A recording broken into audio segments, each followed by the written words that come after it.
Howdy neighbor, how is your garden growing?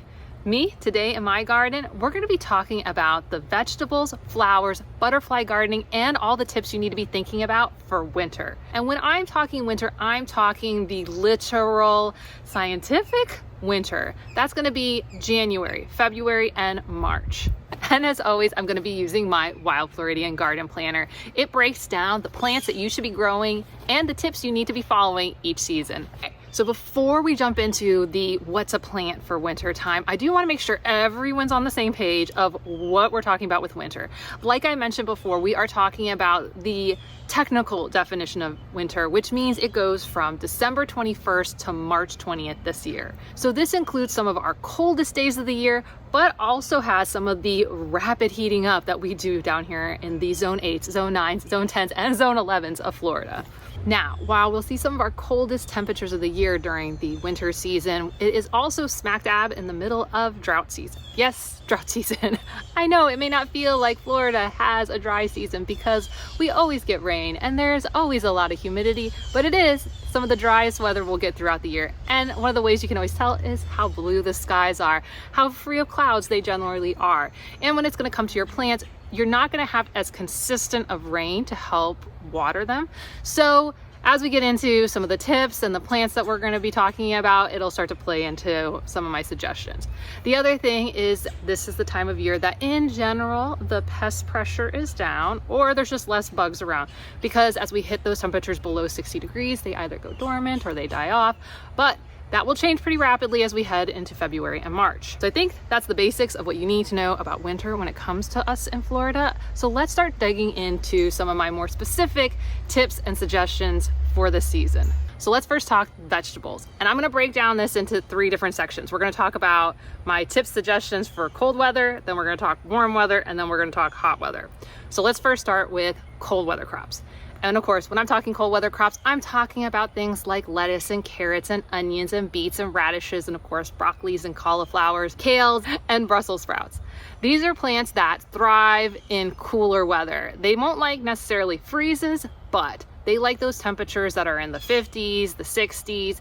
They are much happier, and they're not going to be happy once we hit those 80s and 90 degrees that are going to come at the end of the winter season. Yes, because winter season goes into March, we will be hitting those warmer temperatures. So let's talk about beginning of winter season. Your cold weather crops, if you've already gotten them in the ground, they are thriving. They are so happy. They may need a little bit of cold weather protection as we go through January and we hit some of those freezes, but in general, they're happy. So when it comes to the winter season and cold weather crops, you need to be thinking about 2 things. If you haven't started something and it's a fast growing crop, I'm thinking things like carrots, I'm thinking things like beets, I'm thinking things like lettuce, you want to get your last round of crops in now, because you want to give them time to get settled, get roots, and get time to grow before we hit those warmer temperatures that are going to come in winter. If we're thinking about adding or starting something that's like a brassica, these longer cold weather crops, we're going to need to skip right ahead to starts. So if we haven't already grown starts from seeds ourselves, we need to find a friend, we need to go to the store, we need to go just like go to the big box store and go pick some of these up. Because right now at the beginning of winter, you're hitting your coldest temperatures, but then we're rapidly increasing, and we need to like get everyone going before it gets too warm and they start bolting on us or going bad or going to get eaten by all the bugs that are coming later in the season. The next thing you need to make sure that you're thinking about as we go through winter season is that you've got to be planning to harvest all these cold weather crops. I know that might seem like a very obvious tip, but as you get better at the what to plant and when to plant it, well, you're going to see your crops start to take off. And because of that, if you don't have in your game plan to, after work or every couple of days, to be coming out here and harvesting your lettuce or coming and checking on your broccolis, you may miss out on the opportunity to harvest the pounds and pounds of food that you're growing. In addition to that, you need to be considering what happens if you have a bumper crop. What if you have a lot of lettuce? What if you have a lot of cauliflower? What if you have tons of kale? What are you gonna do with it? So the other thing to think about as you head into the winter season is recipes. What recipes can help you absorb a lot of these different crops if you have a bunch of them? So things I would be thinking about is like, what if we have a lot of onions? Are you going to pickle your onions, freeze your onions, or do you have a way to store them indoors? We typically can't store them in places like our garages here in Florida because it just gets too hot and too humid. So when you see all those northerners like braiding onions and garlics and then hanging them, it typically doesn't last very long here. But then again, who's to say we're gonna grow enough to be able to do that? So make sure that you pull out some of the recipes and start setting them aside in preparation for having lots of crops. Or think about identifying neighbors and relatives and friends who could, you know, take a little bit of lettuce. One of the other things to be thinking about as a lot of these plants are growing is that oftentimes you can use the leaves, the greeny parts, as parts of recipes. So you can use your broccoli leaves and cauliflower leaves as a green substitute in stews. You might be able to freeze them and then add them to soups later. You could use them in places of kale. The other thing you could consider is doing things like with carrots, putting those into pestos. So you want to have a game plan. I know this personally. I have been bit in the butt enough times by having too much harvest, and I have to scramble to catch back up. This is one of the things I talked about in my year harvest video because that was one of my lessons learned again. So this year I'm giving you a tip and I'm giving myself a reminder, have the recipes ready for your cold weather crops so that you're not caught off guard in January, February, or early March. Oh, and as we're talking about all these cold weather crops, warm weather crops, and hot weather crops, if you've been wondering, hey, but what specific varieties? I do have a free list called Florida Favorite Foods. These are varieties that not only work for me, but other Floridians. And if you want to just download the list so you have it for reference as you go to the store or you go online to order seeds, you can go ahead and pick it up here. Not only will you get the free list, you'll get an email each week giving you guidance and tips of how to do things right here in Florida. And of course, if you already have the planner, it's included in the Wild Floridian Garden Planner. Another thing that I want you to think about with your cold weather crops is to prepare at the end of the winter season, that's right, late March, to be prepared for the fact that you may be cleaning out your cold weather crops at that time. By the time we're in late March, the temperatures have risen quite a bit and the sun intensity has started to increase. Not to anything crazy for Florida, but by comparison, if we were looking at like someone who's growing in New York or Indiana, this is like peak summer type sun intensity for up there. It's like average for us. But that sun intensity, plus it being what we would consider warm here in Florida, is gonna start to cause some of your lettuces and your brassicas, broccolis, cabbages, Brussels sprouts, to start bolting.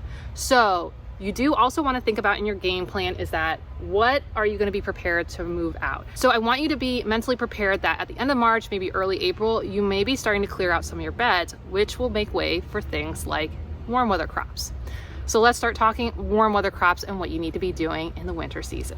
I'm just gonna throw in a little, I'm sorry, I am trying to pause the camera as much as I can around all the different like noise that's happening, but my neighborhood was flooded during Hurricane Helene and Hurricane Milton, and the majority of my neighbors' houses flooded. So there are lots and lots of contractors in the neighborhood, and they have been for months. They're here constantly, and I'm really excited for my neighbors to have their houses fixed so they can move back in. But it does mean there's just a lot more noise in the neighborhood, and it's a lot harder for me to film outside and not include any of it. So I do apologize. It is going to continue to be noisier probably over the next month or two. Let's talk warm weather crops. And yes, we need to be thinking about warm weather crops in winter, even from the beginning of winter when we're in our coldest temperatures, because one, we need to be planning what warm weather crops do we want? What warm weather crops do we eat? What warm weather crops are we going to include in our diet in recipes? The second thing we need to be thinking about is, are there going to be some dedicated spots for your warm weather crops? When it comes to cold weather crops, warm weather crops, and hot weather crops, these are some of the plants that can take up a lot of space, huge chunks of the year. These are things like your tomatoes, your peppers, your eggplants, your beans. I was gonna say brassicas, but that's a cold weather crop, so that's not correct, but corn and squashes. So these warm weather crops actually love Florida. They love our heat. They can actually handle our humidity if we get those right varieties. So what we want to be thinking about is which spaces are going to be dedicated spaces. Like, this is my warm weather crop space. I probably will not have time to ever put cold weather crops. Maybe I can get a hot weather crop in there, but probably not, because there's such a short window for hot weather crops to smush in between warm weather crop seasons, because we have two warm weather crop seasons, which is basically the end of winter into spring, and then we have it again at the end of summer into fall. So we have a lot of warm weather crop season. So first, which is your dedicated space for those warm weather crops? Two, because we know some of these cold weather crops are going to come out of the beds or whatever spaces at the end of spring, maybe not all of them, Some of them are going to make their way into springtime, but you're going to have some spots. Consider what might go and take their place. Seed extras into trays, or be prepared to buy them at the stores, but I would be thinking about that and planning. The second thing I would be thinking about doing in the winter time for my warm weather crops is I'm definitely going to be ordering and buying my seeds. If I already didn't do it in the fall season, I'm definitely making sure I am now. And the good thing is a lot of our online seed companies have replenished, even when they support the South or they support the North. A lot of times at the fall season, we really struggle to get inventory, but in the beginning of winter, they've usually restocked because they're preparing for the Northerners to start ordering in February, March, and April. So that means they will tend to have replenished their seeds. So make sure that you have your seeds on hand in the beginning of the winter time in preparation to start doing seeds in trays or seeds directly into ground, depending on how far north or south you live. And if you need some help on how to do seed starting, you're gonna wanna check out this video. I go through in detail how to do seed starting. Like it really goes over everything. I know a lot of beginners who have struggled or have never tried before say it's been super helpful to watch that video because I go through stuff like step by step by step. I assume nothing in that video. The next thing you might be thinking to yourself is, where should I get seeds? You can oftentimes pick them up at the big box stores like Home Depot and Lowe's, some of your local garden centers. You can also pick them up at Line. One of the places I get many of my varieties from is Southern Exposure Seed Exchange. So any of those places, there's lots of opportunities to pick up seeds at this time of year. Now, your next question might be is as you're at the store and you're seeing your lettuce starts, you're grabbing some, you're putting them in the ground, you might start to see tomatoes and peppers, and you might say, should I just grab those transplants if I'm not good at seed starting? And the answer is maybe. Depends where we are in winter, depends where you live in the state. My South Floridians, right from the beginning of winter, sure, go grab some transplants. You're already warm enough. If you live in North Florida, you're gonna wanna wait till February and March if you're gonna jump to transplants. If you're in Central Florida, you're kind of like Goldilocks. You're in between. Now, if you want to wrap your head like how long is this going to take so that you kind of have an idea if you're too early, too late for the season, one, reference your planting guide in the Wild Floridian Garden Planner. It tells you whether you're North, Central, or South Florida, which season you should be in. Just to give you some idea of how long it's going to take you in the winter months to get some of these seeds going. One, for your warm weather crops, if you're not in those coldest weeks, like if you're hitting 30s and 40s, this is going to take longer. Once you're starting to hit those 60s and 70s, those are like the temperatures, the tomatoes, the peppers they like. It's gonna take about 7 days for your seeds to go from seed to like popping up. It can be faster if it's warm out and you're doing like all the tips and tricks right that I showed in that video. Then from that point, you got about 2 weeks before you start to up pot, and then a couple more weeks before you up pot again, and then you're planting out 4 to 6 weeks from whenever you seed start. So if you get going right at the beginning of the season, come mid-February, early March, you're ready to move your warm weather crops out that you started from seed. But of course, you can always grab those transplants, especially if you want to get varieties that you haven't tried before. I think that's an excellent way to start and try new things, is just to buy. Now, another thing you need to be thinking about with these warm weather crops is, especially with things like tomatoes, beans, peppers, and eggplants, is you do need to think about supporting / trellising these plants. Now, this can look a lot of different ways. You could be doing things like cages, so pepper cages, tomato cages. If you're not sure of the difference, pepper cage is about that tall, tomato cage is about that tall. You need to give these plants some support. They are not very good at holding themselves up unless you get like a bushing type. And even then they like to flop over. So I would consider making sure you have cages or you're installing some sort of trellis. The trellises can be all sorts of different things. Conical trellises, flat panel trellises, arch trellises. I do them all. They all have their pros. They all have their cons. You can make them really cute looking like I've done in my cottage garden, or you can make them very industrial looking like these ones. You just pick up some T-posts from the Home Depots, the Lowe's, the Tractor Supply. You get some chicken panel or cattle panel and you throw it up on there and you got a trellis. But you definitely need to have those in place because once you have these in the ground in February and March, they need to be supported. Just know they need to be supported for a couple different reasons. One, because if they flop over, it's just harder to access the fruit, AKA the tomatoes, the peppers. Two, if the fruit's up on the ground, been there, it makes it a lot easier for lots of different types of bugs to get to it. Ones that wouldn't necessarily climb up to get it, but because they're sitting on the ground, they're like, sure, I'll eat it. The other reason is that it's going to increase the humidity, so just more issues with mold and different funguses that want to get on there. So get them up off the ground.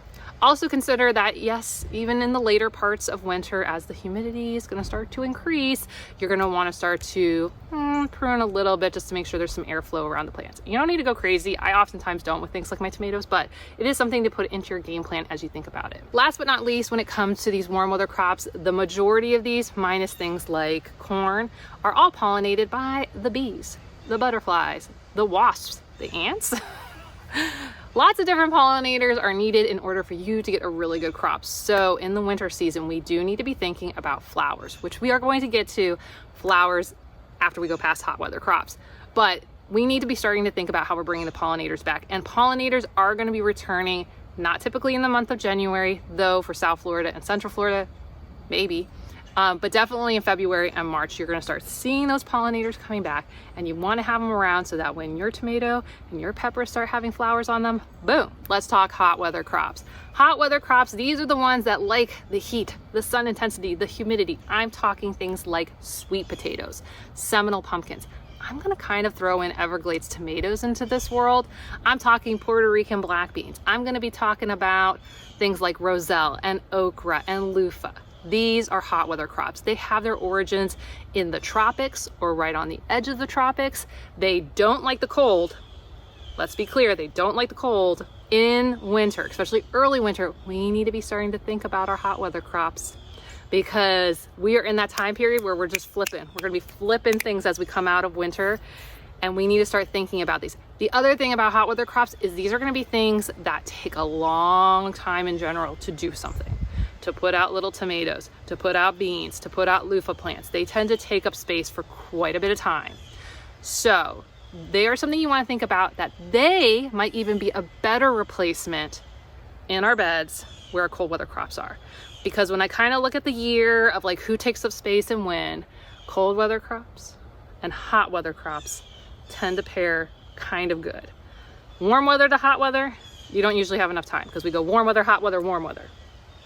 It's too short of a time, and those hot weather crops need time. They tend to need 4 to 6 months to get the thing that you're gonna harvest. And you see me flipping through my planner here because that's why I give you guys days to harvest, is so you guys get an idea when you're looking in here of like how long is this thing gonna be taking up space till I get my first harvest from it.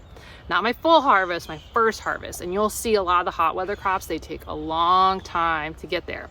So they are something to think about to pair with a cold weather crop, or just again, kind of like warm weather crops, they might have just like some dedicated spaces. The other thing you want to be doing is, besides laying them into your plan, as you kind of look at your plan, is to also start considering ordering seeds and slips and stuff like that. But you don't have to like worry about getting them early in the season. It would be definitely something I'd be thinking about putting on my plan for mid to late winter season, and would be considering starting hot weather crops, especially in South Florida, mid to late winter season. I hope this is helping you guys wrap your head around the winter season, because I feel like this is one of the seasons that's the most different. Is it the most different? It's like the most unexpected to a lot of people. I guess that's the way I'll put it.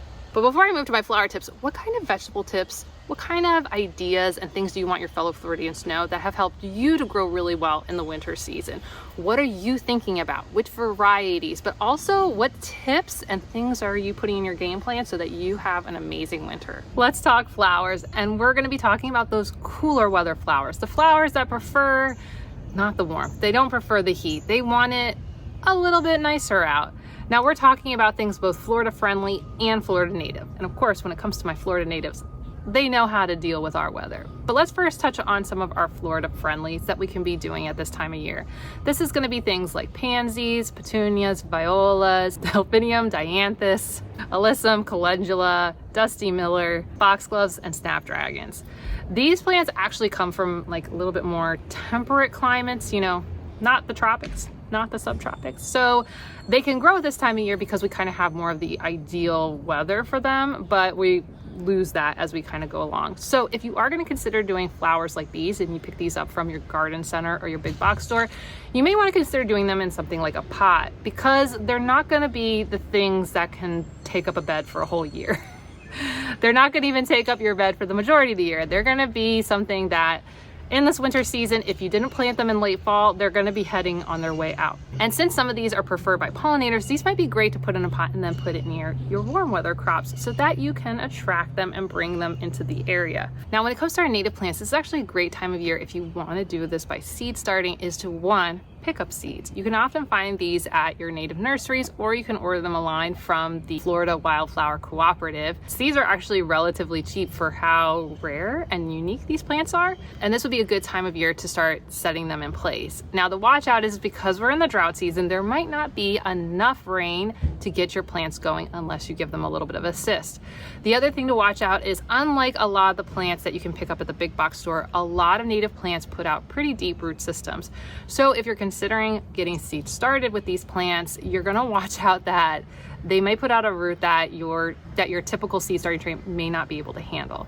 But there are a lot of varieties that are very similar to Florida friendly, or your kind of classic cottage garden type plants like rudbeckias and sages that could be handled and added into typical seed starting trays, and then be added as we kind of get into the middle and late part of our winter season into your garden. The other thing to be thinking about as we go into the middle of the winter season is we will be basically warming up as of February. So if you want to be adding warm weather flowers into your garden, this would be the time of year.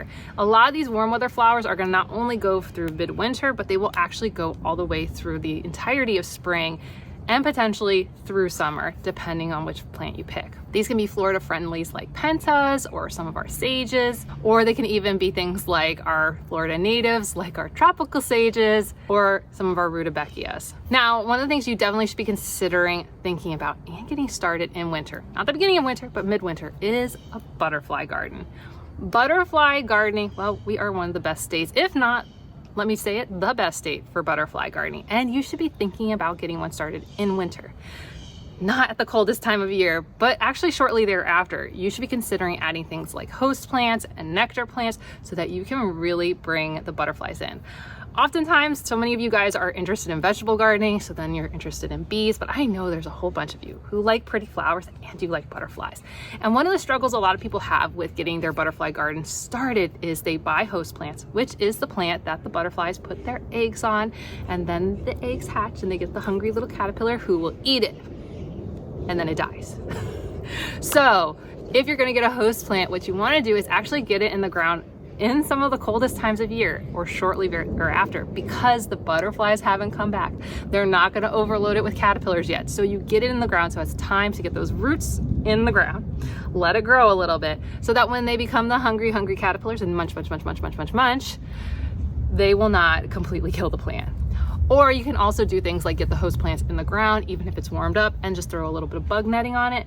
Because at the end of the day, whether you're trying to protect a vegetable or protect a host plant, it's the same kind of process. Put a bug net over it, give it a chance to get established, and then the little buggers can come and eat it.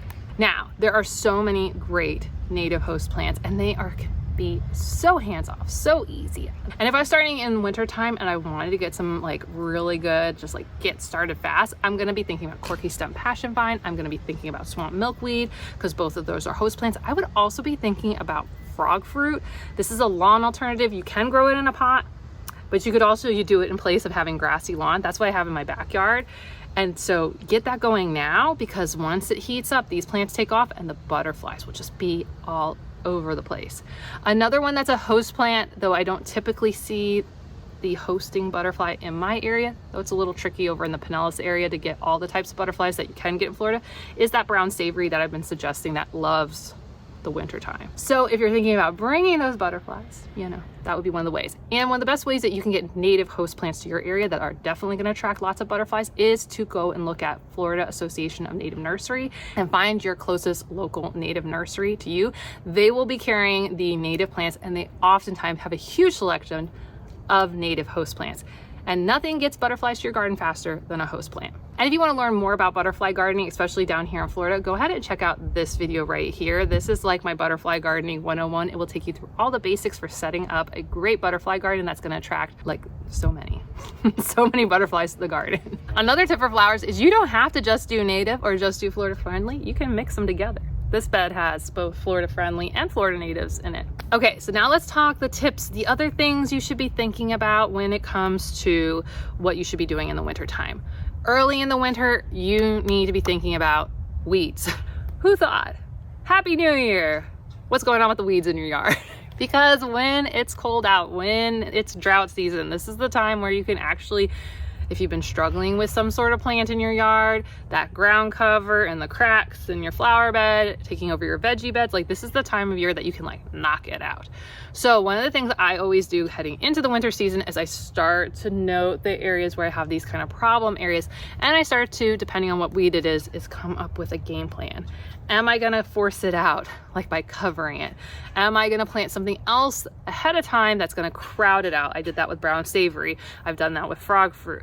Do I need to do an herbicide? I had to do that with torpedo grass. That's one of the tricky ones. But you're starting to make that game plan so that you can knock those plants out, so that you're not fighting it throughout spring and summer and fall, because a lot of those plants, once they get into those warmer seasons, it's so hard to get rid of them. Like, it's so hard. It's so overwhelming. I know, I've been through it so many years. So I try to take advantage, and that's where I've made ground on some of these plants, is I really take advantage of this cold time of year, those cold snaps, to get those weeds out.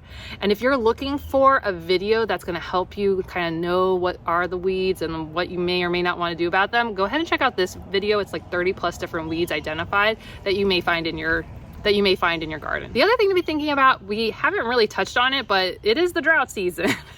You may need to adjust your watering schedule for your vegetables, for your flowers, for your lawn. One, we're not getting very much rain. We only get about 3-ish inches of rain on average through the winter time. And that, well, for certain places, like if you live in Las Vegas, that's like the entirety year of rain. But for us and the types of plants we have, that's not a ton of water, especially for things like your vegetable plants and some of the tropicals that you may have in your yard. So you may need to consider, do you need to add additional watering?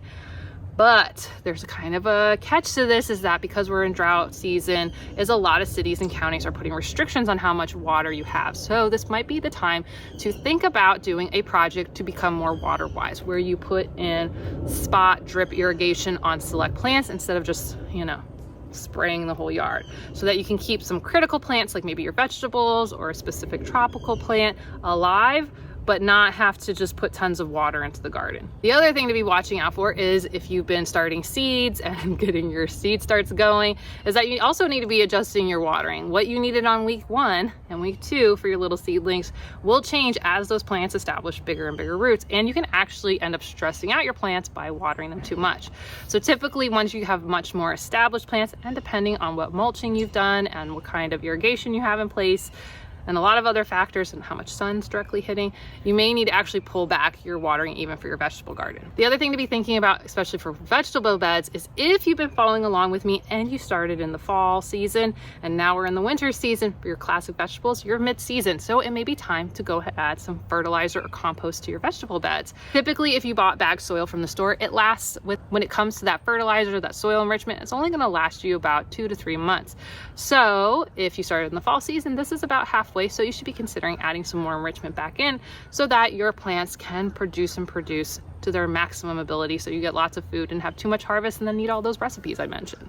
Another thing you should be thinking about is mulch. 2 reasons. 1, remember, we're in drought season, but the sun is still able to cause a lot of it to evaporate.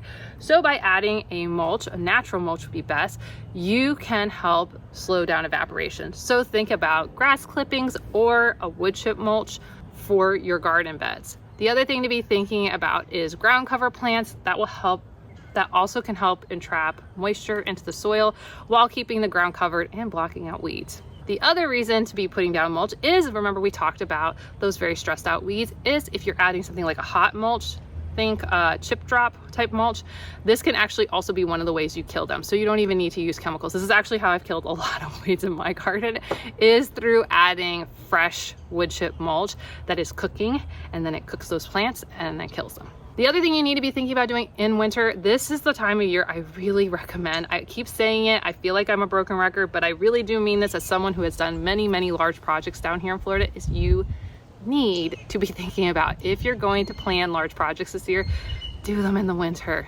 Do them in the winter. Oh, it is just so much easier to do them in the winter. I have built raised garden beds. I have built cattle panel trellises. And the pre-manufactured trellises, I have put in so many different types of raised beds and tons of mulch and taken out lawn and built cement walls. I've done so many things. And I have done the wise thing and done them during the winter time, and I have done the very unwise thing and done them in peak summertime. And it is awful. I'll just tell you, it's so painfully awful to do in summer. So as me to you, if you want to do one of these types of large projects, if you need to put in the trellis for the tomatoes, if you want to put a cute border on your flower garden, do it now. Do it now. Don't wait till it's too hot. Do it now. The temperatures are so much better for being outside if you need to be outside for 2, 4, 7.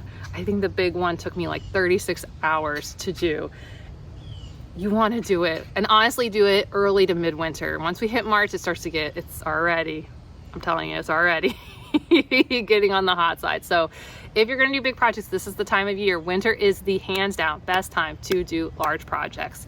Also, least likely to be rained out or worry about getting struck by lightning.